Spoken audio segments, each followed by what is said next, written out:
তাহলে ঘুম থেকে উঠে তুমি যদি এই একটি মাত্র কাজ করতে পারো বা এই অভ্যাসটি তৈরি করতে পারো, তাহলে তোমার ব্রেন পাওয়ার 100% বৃদ্ধি পাবে।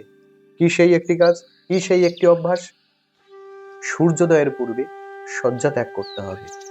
অর্থাৎ ঘুম থেকে সূর্যোদয়ের আগে তোমাকে উঠতে হবে, বিছানা ছাড়তে হবে। তারপর কি করবে?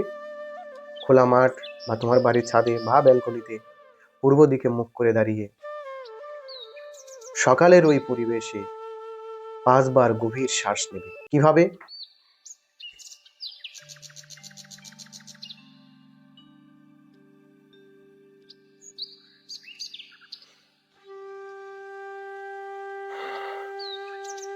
ঠিক এইভাবে বুক ভরে শ্বাস নেবে, আস্তে আস্তে শ্বাস নেবে এবং আস্তে আস্তে ছাড়বে।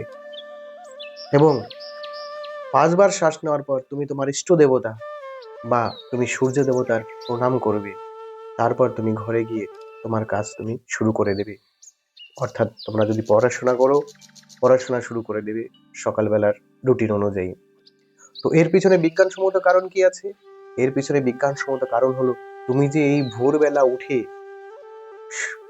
সতেজ শুদ্ধ যে অক্সিজেনটা বুক ভরে নিয়েছো, ফলে তোমার হিমোগ্লোবিন বা রক্তের মধ্যে অক্সিজেনের মাত্রা কিন্তু বৃদ্ধি পাবে এবং সেই অক্সিজেন কিন্তু তোমার ব্রেনে পৌঁছে যাবে। এবং ব্রেনে যত বেশি অক্সিজেন পৌঁছে যাবে, তোমার ব্রেনের কার্যক্ষমতা তত বেড়ে যাবে, ব্রেন তত সতেজ থাকবে। আর ব্রেনকে যদি একবার সতেজ রাখতে পারো, তাহলে তোমার ব্রেন পাওয়ারও বেড়ে যাবে, মনে রাখার ক্ষমতা কিন্তু বৃদ্ধি পাবে।